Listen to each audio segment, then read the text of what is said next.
Smart लोग आ चुके हैं। टीआरएस क्लिप्स हिंदी में आपका स्वागत है। आपसे हनुमान जी के बारे में बहुत सारी बातें करनी है। एक्चुअली आपकी वजह से हनुमान जी की री एंट्री हो गई मेरी लाइफ में।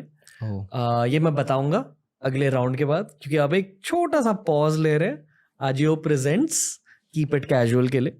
इस राउंड की वजह से मैं मेरे गेस्ट के दिल के अंदर घुसता हूँ और सवाल पूछता हूँ, बिल्कुल, ताकि मुझे आपके दिल को जानने का एक मौका मिले और फिर पॉडकास्ट के अगले सेक्शन में मैं आपके साथ और भी डीप कॉन्वर्सेशन कर। बिल्कुल बिल्कुल। ओके ज़ील भाई, आर यू रेडी? बिल्कुल, I am ready. Okay zeal भाई, आपको साइबर ज़ील बुलाऊं, ज़ील भाई बुलाऊं, ज़ील पटेल बुलाऊं? आपकी इच्छा जो भी हो, जो अच्छा लगे, हमारे पास वैरायटीज है। ज़ील भाई, आज प्रेजेंट्स कीप इट कैजुअल का पहला सवाल, आपकी जिंदगी के आखिरी दिन पे आप क्या करना पसंद करोगे? आंखें बंद करके पूरी लाइफ को फिर से एक बार रिवाइंड करना। ओके, ध्यान।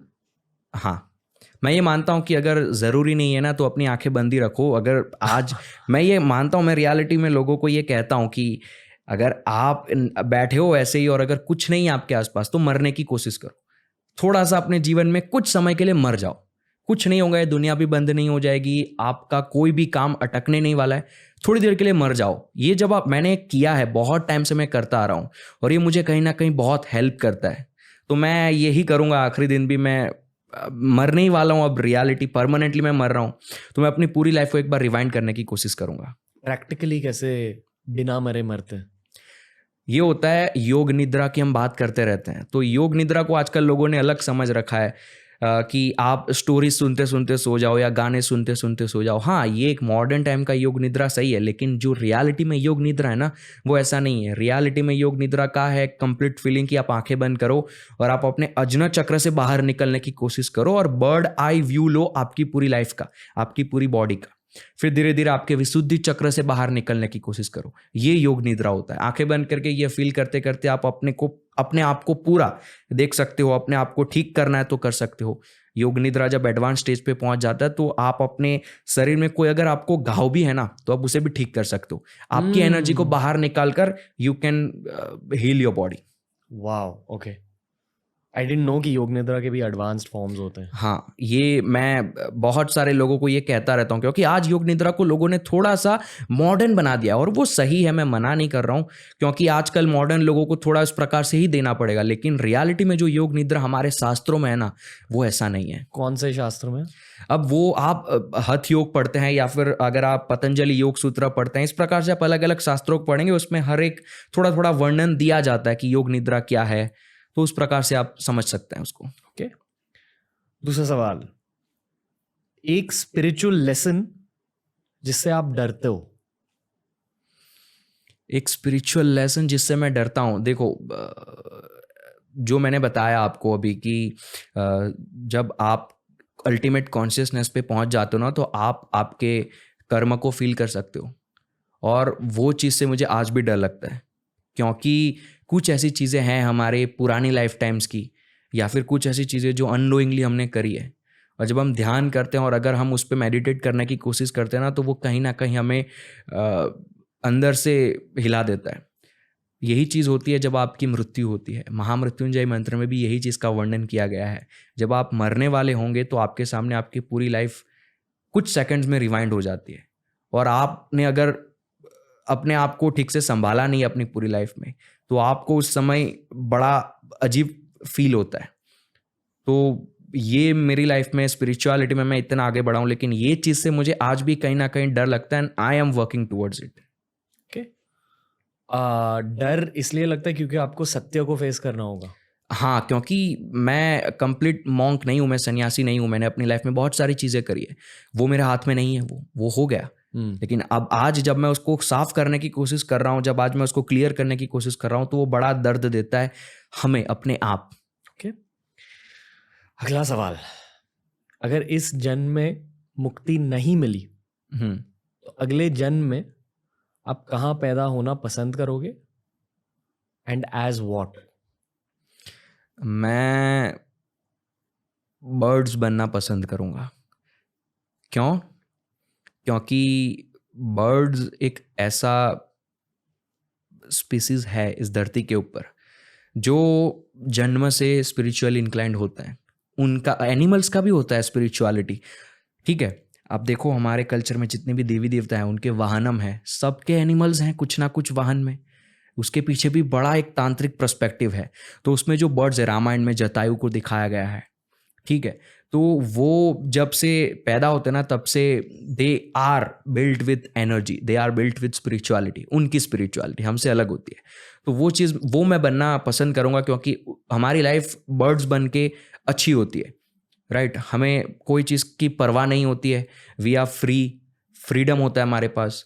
तो वो चीज़ मैं पसंद करूँगा अगली लाइफ में। ओके, इस टॉपिक के ऊपर बात करना है बाद में, ठीक है। Animal spirituality. बिल्कुल बिल्कुल। इन शब्दों को सुनकर आपके दिमाग में कौन सा शब्द प्रकट होता है? ज़्यादा सोचना नहीं है। ठीक है। शिवा। Ultimate consciousness. माता। कुंडलिनी। ओके। चक्र। रोड फॉर कुंडलिनी। प्यार। शिवा। शादी। प्यार। साधना। ये डिफाइन करना बड़ा मुश्किल हो जाएगा क्योंकि साधना का कोई डेफिनेशन ही नहीं मेरी लाइफ में। नहीं, अब डिफाइन नहीं कर रहे हो आप, बस साधना मेरे लिए सांसें हैं मेरी। ओके। ब्लैक। चिदाकाश। मतलब आंखें बंद करके हमें जो अंधेरा दिखता है ना उसे चिदाकाश कहा जाता है। भूत। अंधेरा। दानव। द नेगेटिव साइड ऑफ देवी देवतास। यूनिवर्स। शिवोहम। मतलब शिवोहम एक ऐसा टर्म है जो यूनिवर्स को डिफाइन करता है हमारे शास्त्रों में। हम जब कहते हैं ना शिवोहम शिवोहम, मैं ये कहता भी उन लोगों को जब सिखाता हूँ ना कि आपकी सांसें शिवोहम से लिंक कर दो, शिवोहम शिवोहम शिवोहम, वो छोटा होता जाएगा, सांसें आपकी छोटी होती जाएगी होती जाएगी होती जाएगी, एंड शिवोहम यानी कि लिबरेशन आपका, you will realise the whole universe. तो वो डिफाइन करना है शिवोहम की मदद से, तो इसलिए मैंने शिवोहम कहा। Manifestation. Depends on Karma, manifestations is Karma for me. आखिरी शब्द ज़ील। जिसका कोई मतलब ही नहीं है हमारी संस्कृत डिक्शनरी में ये अब रखा है माता पिता ने नाम, लेकिन ज़ील का अगर हम मतलब देखें इंग्लिश में तो ये होता है कुछ भी पाने की क्यूरियोसिटी। लेकिन हमारे हिंदू माइथोलॉजी में कोई इसका मतलब नहीं है। क्या आप ये मानते हो कि आप अपने नाम की तरह बन जाते हो?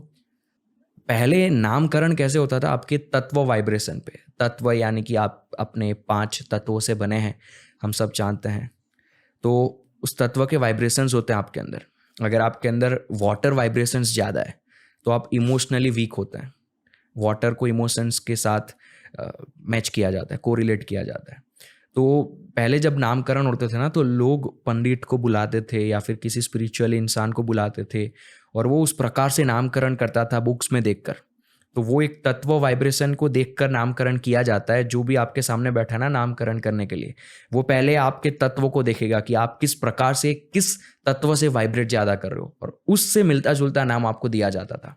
तो नाम बड़ा महत्वपूर्ण है आपकी लाइफ में। आजकल अब नाम रखने की प्रक्रिया अलग हो चुकी है, कुछ भी नाम लोग रख देते हैं, लेकिन पहले आप देखिए जितने भी देवी देवता या जितने भी हमारे माइथोलॉजी में नाम है, उस नाम के पीछे बहुत बड़ा एक पावर है या फिर बहुत बड़ा एक मतलब है। तो वो बड़ा ज़रूरी है लाइफ के अंदर कि आपका नाम कैसा हो। पर क्या आप ये मानते हो कि आप अपने नाम की तरह बन जाते हो? मैं ये मानता हूँ कि आपका जो नाम है ना आप वैसे बन जाओगे। हाँ, ओके ओके, मैं ये मानने लगा हूँ। बिल्कुल, मतलब अपना रेफरेंस पॉइंट खुद की लाइफ होती है। हाँ, आई फील कि मेरा नाम का मतलब है रणवीर, जो रण में वीरता दिखाए, ब्रेव ऑन द बैटलफील्ड। ये क्यों होता है? क्योंकि आप अपनी पूरी लाइफ जब भी आपको कोई बुलाता है, रणवीर से बुलाता है, तो आपकी जो ये 9 गेट्स जिसे कहा जाता है, आपके 9 सेंसेस जो है ना, वो जैसे ही रणवीर आवाज़ आती है ना वैसे रिफ्लेक्ट करने लगता है। तो वो 9 सेंसेस से ही हमारी लाइफ चल रही है। तो आप अपनी पूरी लाइफ रणवीर सुन के तुरंत आपका रिफ्लेक्शन आ जाता है अंदर से। तो वो आपकी जो पूरी बॉडी है ना वो उस प्रकार से बनने लगती है, क्योंकि आपकी बॉडी पूरी आपके 9 सेंसेस पे ही चल रही है। तो इस वजह से ये होता है। 9 सेंसेस क्या होता है? हमारी 2 आंखें, कान हो गए, नाक हो गया, मुंह हो गया, और हमारे 2 जनेंद्रिय, और हमारी स्किन्स पे अगर हम कोई टच करता है तो जितने भी हमें सेंसेस महसूस होता है, ये 9 सेंसेस हैं।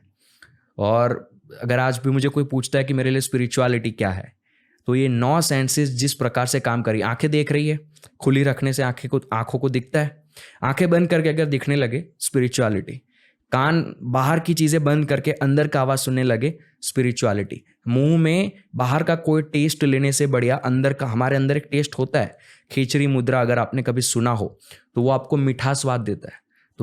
तो आपका मुंह बाहर से स्वाद नहीं ले रहा है, अंदर से स्वाद आ रहा है। वाह। आप जब इजैक्यूलेट करते हो, मैस्ट्रुबेट करते हो, तो आप स्पर्म रिलीज करते हो, जिसे धातु कहा जाता है योग में।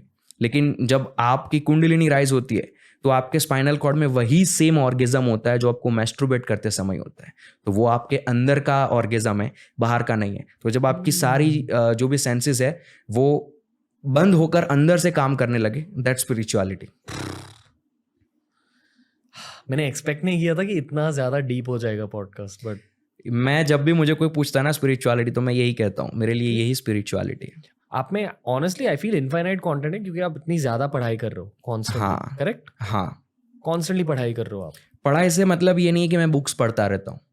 मैं मानता हूँ कि सबसे बड़ा वेद अगर कोई इस धरती पर है ना, तो आपका शरीर है। इसलिए मैं ये कह रहा हूँ ना कि जब भी फ्री हो ना, तो बिना काम के अपने सेंसेस को बाहर मत रखो, आंखें बंद कर दो, अपने अंदर देखो, बहुत कुछ है। प्रैक्टिस करो धीरे धीरे, 5 मिनट आंखें बंद करके दिन में बैठो, बहुत सारी चीज़ आपके साथ होगी टाइम जाते हुए। ओके।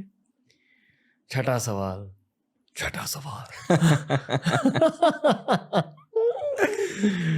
एक स्पिरिचुअल इंटरनेट ट्रेंड जिससे आपको गुस्सा आता है। इंटरनेट का ट्रेंड मैं आज बोलता ही हूँ, ये मैं बताने वाला था लेकिन मैं रुका हुआ था।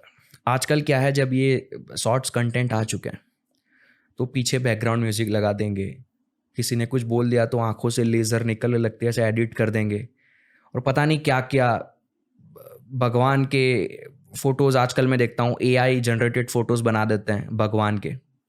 ये फ्यूचर में हमको बड़ी दुविधा करने वाला है, क्योंकि जो देवी देवताओं के फॉर्म्स हैं, आप देखो मूर्ति को, वो मूर्ति आपसे बात करती है, क्योंकि जितनी भी चीज़ें हैं, आपको क्या लगता है 5 हाथ भगवान की रियलिटी में होते होंगे? नहीं। यह हमें बताया जा रहा है कि ये देवता की जब आप पूजा करोगे ना, तो आप इन पावर्स को अपने अंदर लेकर आ सकते हो। तो ये जो मूर्ति में पूरा डिटेल स्कल्पचर बनाया गया है, जो दिखाया गया है, AI वो क्रिएट नहीं करता है, और आजकल वही फोटोज इंटरनेट पे ट्रेंड होते हैं, लोगों के सामने वही जाते हैं। धीरे धीरे ह्यूमन कॉन्शियसनेस में ऐसे फोटोज आने लगेंगे और जो रियलिटी है वो छिप जाएगी। तो ये चीज़ मुझे लगता है बड़ी गलत है, इसको हमें नहीं आगे ले जाना चाहिए। AI cannot create the same thing जो हमारे पूर्वजों ने की थी। अगला सवाल, आपका फेवरेट कलर कौन सा है और क्यों? मेरा फेवरेट कलर रेड है। क्यों? क्योंकि मूलाधार चक्र रेड कलर से सिंबलाइज किया जाता है। अगर मूलाधार चक्र पर आपका कंट्रोल है तो मान लो कि आप नॉर्मल लाइफ पे अपना कंट्रोल कर सकते हो। तो रेड कलर मुझे बड़ा ही रिजोनेट करता है। मैं रेड कलर को देखता हूँ तो फील होता है, कुछ अंदर फील होने लगता है, क्योंकि है ऐसा कि जब शुरुआत हुई थी चीज़ों की, जब एक्सपीरियंस स्टार्ट हुए थे तो वो वहीं से हुए थे, मूलाधार चक्र से। तो वो मैं बड़ा रिजोनेट करता हूँ। और देवी शक्ति का भी कलर रेड है। ओके। खुद के जिंदगी के सबसे मुश्किल दिन के बारे में बताइए। इंजीनियरिंग नहीं, सबसे मुश्किल दिन तो ये होगा कि जब लाइफ में ऐसी चीज़ें होने लगी, कहते हैं ना ब्रेकअप्स वगैरह लाइफ में होते हैं, तो वो चीज़ें मुझे लगता है कहीं ना कहीं बड़ी मुश्किल थी उस समय के लिए। लेकिन आज अगर कोई बोले कि क्या था वो, तो आज हंसी आती है कि नहीं यार, उसमें कुछ नहीं था, I was wasting my energies. लेकिन वो मेरे को लगता है लाइफ में कहीं ना कहीं बड़ा इंसान को तोड़ देता है। आपने चाहे कितनी भी स्पिरिचुअलिटी करी है, क्या कुछ नहीं करा है, लेकिन जब आप, यही हो रहा है ना, आपका जो बॉन्ड है ना फेमिनाइन एनर्जी और मैस्कुलाइन एनर्जी का, वो जब ब्रेक होता है ना तो आपकी एनर्जी टूट जाती है। तो वो चीज़ हमें ब्रेकअप में अननोइंगली इफेक्ट करती है। हमें नहीं पता होता है कि स्पिरिचुअलिटी, लेकिन वो इफेक्ट करती है। ब्रेकअप एक लड़की को और एक लड़के को अलग तरीके से अफेक्ट करता है, मानते हो? हाँ, सारी चीज़ें लड़के लड़की को अलग तरीके से अफेक्ट करती है। एक सेंसेस के तौर पे बात कर रहे हैं हम, 9 गेट्स की जो मैंने बात करी, तो उस बाहर के सेंसेस से देखेंगे तो दोनों में अलग अलग चीज़ें हैं, लेकिन when it comes to the inner world there is no gender. सब कुछ सेम होता है, क्योंकि उनमें भी मैस्कुलाइन एनर्जी है, हम में भी फेमिनाइन एनर्जी है, तो हम अर्धनारेश्वर, वो भी अर्धनारेश्वर ही है। अगला सवाल। बिल्कुल। आज आपको मटेरियल सक्सेस मिल चुका है, इस मटेरियल सक्सेस की सबसे बेस्ट और सबसे वर्स्ट चीज़ के बारे में बताइए। बेस्ट चीज़ मटेरियल सक्सेस की ये है कि गृहस्थ होने के नाते मटेरियल चीज़ों के भी मैं मज़े ले सकता हूँ स्पिरिचुअलिटी के साथ। सबसे वर्स्ट चीज़ ये है कि ये कहीं ना कहीं मुझे आगे चल के इफ़ेक्ट ज़रूर करेगी मटेरियल चीज़ें। मैं जिस लेवल पर स्पिरिचुअलिटी में अगर जाना चाहूँ, जैसे हमारे बहुत योगी गए हैं, उस प्रकार से मैं नहीं जा पाऊँगा। दैट इज़ अ ड्रॉबैक गृहस्थ होने के नाते। मटेरियल चीज़ हमारे पास है, वो मटेरियल चीज़ कहीं ना कहीं कुछ कुछ चीज़ों में हमें अड़चन बन के ज़रूर आती है। तो वो चीज़ मटेरियल चीज़ अच्छी भी है, लेकिन अगर हम देखें, अगर उस तौर पे अगर हम बनना चाहते हैं तो वो नहीं बन सकते हैं। उसके लिए हमें फिर गृहस्थ छोड़ना पड़ेगा, लेकिन वो नहीं छोड़ सकते हम, क्योंकि वी हैव अ फैमिली। हम नहीं जा सकते संन्यास लेकर, क्योंकि उस लेवल का मुझे अंदर से कुछ है भी नहीं कि मुझे उस लेवल पर जाना है। जो है सही है, और वही चीज़ मेरे लिए ड्रॉबैक भी है और पॉजिटिव चीज़ भी है। But I enjoy the positive side. अब है तो है, गृहस्थ है तो है। Okay, cool. 3 किताब जिनका बहुत बड़ा असर रहा आपके लाइफ में। ओके, सबसे पहला अथर्ववेद, जो एनर्जी के बारे में बात करता है, अस्तवाक्र गीता, और तीसरा बुक की बात करें तो रामचरितमानस। दूसरे एक्चुअली तीनों के बारे में बताइए। अथर्ववेद में एनर्जी की बात की जाती है, नेगेटिव एनर्जी, पॉजिटिव एनर्जी, हमारे अंदर की एनर्जी, किसी भी ऑब्जेक्ट की एनर्जी, क्या वाइब्रेट होता है, ब्लैक मैजिक का थोड़ा बहुत जिक्र होता है। सब कुछ डेक्रिप्टेड, हमें डिक्रिप्ट करके समझना पड़ता है, स्टोरीज के माध्यम से समझाया जाता है। अस्तवाक्र गीता एक ऐसा फिलोसॉफिकल टेक्स्ट है जो कि अस्तवाक्र और कन्वर्जेशंस है। जैसे भगवद गीता में कन्वर्जेशंस है ना, भगवान श्री कृष्ण और अर्जुन की, उसी प्रकार से अस्तवाक्र और जनक, उनकी कन्वर्जेशंस है, बस रैंडम कन्वर्जेशन, जिसके अंदर वो लिबरेशन की बात करते हैं, मोक्ष की बात करते हैं, गोल्स की बात करते हैं, अल्टीमेट कॉन्शियसनेस की बात करते हैं। बहुत, अगर बात करूं मैं भगवद गीता के बाद कोई अगर है जो टक्कर दे सकता है भगवद गीता को, तो वो अस्तवाक्र गीता है। मैंने भगवद गीता आज तक पूरी नहीं पढ़ी है, लेकिन अस्तवाक्र गीता पूरी मैंने पढ़ी है। और Ramcharitmanas, we all know, epic है, बहुत बड़ी, और जो स्टोरीज जैसी है वैसी, इंस्पिरेशन के लिए। हाँ। ओके, भारत की संस्कृति से कोई ऐसा एक कैरेक्टर किसी कहानी से, किसी एपिक से, जिससे आपको मैक्स रिलेटेबिलिटी फील होती है। काल Bhairav. Okay okay, hold that thought, बात करेंगे। ठीक है, क्योंकि ये एक्चुअली मेरा एक प्री प्लान्ड क्वेश्चन था। आज मैं आपसे काल भैरव के बारे में बात करने वाला था। ठीक है, तो अजीब है कि आपने काल भैरव को नेम कर लिया। बिल्कुल बिल्कुल, बट बात करेंगे। ओके, भारत का एक शहर या एक जगह जहां आपका दिल जाना चाहता है और आप अब तक नहीं गए हो। चिदम्बरम। ओके, बताइए। नटराज का टेम्पल है, ऐसी जगह है जो आज इतने आधुनिक युग में भी उसी प्रकार से वाइब्रेट कर रही है जिस प्रकार से उसे बनाया गया था। अंदर जाते ही अगर आपको पता है कि आपको क्या करना है, अंदर जाकर आप जाओ, स्विच ऑन होगी एनर्जी की, और जब बाहर आओगे आप वो नहीं रहोगे जो आप हो। ठीक है, ये मैंने मेरे गुरु से सुना है, वो कहते हैं ये, और मैंने बहुत सारे और वहाँ जो जाकर आए ना लोग, उनसे भी यही सुना है। कहाँ है ये जगह? तमिलनाडु। कहाँ? तमिलनाडु में कहाँ? तमिलनाडु में एग्जैक्ट जगह तो मुझे नहीं पता, लेकिन तमिलनाडु, चिदम्बरम तमिलनाडु में है। ओके, आपकी जिंदगी का सबसे बड़ा स्पिरिचुअल टेस्ट क्या था? टेस्ट से मतलब आपका कि परीक्षा? सबसे बड़ी परीक्षा, सबसे बड़ी परीक्षा तो यही, जब मैं ये ब्रह्मचार्य की बात कर रहा था, जब फर्स्ट टाइम मैंने अपने गुरु से इनिशिएशन लिया था और जो 42 डेज का ब्रह्मचार्य का फॉलो किया था, इट वाज हार्ड। उस समय मेरे साथ लाइफ में नो फैब भी आया, तब मैंने लाइफ में पहली बार उसको एक्सपीरियंस किया। तो if you are fapping regularly and अचानक से you have to do that because you are initiated, और इसके पीछे एक रीज़न है कि आपको वो फॉलो करना ही पड़ेगा, a big motto, and now you are not fapping at all. तो वो चीज़ अचानक से पूरा चेंज लाती है ना। I believe in no fap can change you. और लिखा भी है हठयोग के अंदर, धातु होते हैं हमारे अंदर बहुत सारे अलग अलग। धातु मीन्स की काइंड ऑफ ऐसी प्रीसियस चीज़ आपके अंदर है, तो उसमें स्पर्म का भी नाम आता है। ओके, आखिरी सवाल, आप अपनी जिंदगी से क्या चाहते हो? लिबरेशन। हाँ, अगर लिबरेशन मिल गई तो आप लौट कर आओगे इस लोक में? नहीं, लेकिन मुझे नहीं पता अब आगे क्या होगा। थोड़ी बहुत रोशनी नज़र आती है, लेकिन अब पता नहीं है कि आगे क्या होगा क्या नहीं होगा। लेकिन अगर ऐसा टाइम आया by the grace of my गुरु या फिर कहीं से भी कि मैं इतना कैपेबल हो गया कि मैं किसी और को हेल्प कर सकूं स्पिरिचुअली इंक्लाइन होने में, तो I will again come back here. Don't you feel कि आप ऑलरेडी वो कर रहे हो? मैं अपने आप को गुरु तो नहीं कहता हूँ, क्योंकि क्या होता है कि गुरु बनने के लिए आपको खुद ये होना चाहिए कि आप जिसको इनिशिएट कर रहे हो या फिर जिसको कुछ भी सिखा रहे हो, आपके पास वो एनर्जी होनी चाहिए। जैसे मैंने कहा कुंडलिनी डिसेंडिंग है अभी भी। अगर मेरी कुंडलिनी ऑलवेज परमानेंट असेंड हो गई तो I am capable to become a guru. और गुरु बनना यानी कि बहुत सारे कर्म अपने पास लेना दूसरों के। जब कॉन्सिक्रेशन होता है ना चीज़ों का, प्राण प्रतिष्ठा होती कैसे हैं कि पहले जो प्राण प्रतिष्ठा कर रहा है, जो भी स्पिरिचुअल इंक्लाइंड इंसान है, वो वेदों में से न्यास कहा जाता है, वो पहले अपने अलग अलग पार्ट्स में एनर्जी इन्वोक करता है। अपनी नाड़ी जो होती है ना, पिंगला, ईड़ा और सुषुम्ना नाड़ी, ये तीनों नाड़ी को एनर्जी से इन्वोक करता है, अपने बॉडी के अलग अलग पार्ट्स को इन्वोक करता है। वो पूरी चीज़ अपने शरीर से बाहर निकालेगा और सामने जो भी देवी देवता की मूर्ति है वो पूरी चीज़ उसमें डाल देगा।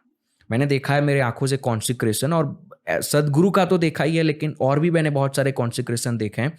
कैसे किया जाता है कॉन्सिक्रेशन रियलिटी में, अगर एनर्जाइज्ड फॉर्म बनाना है। कॉन्सिक्रेशन शब्द समझाइए।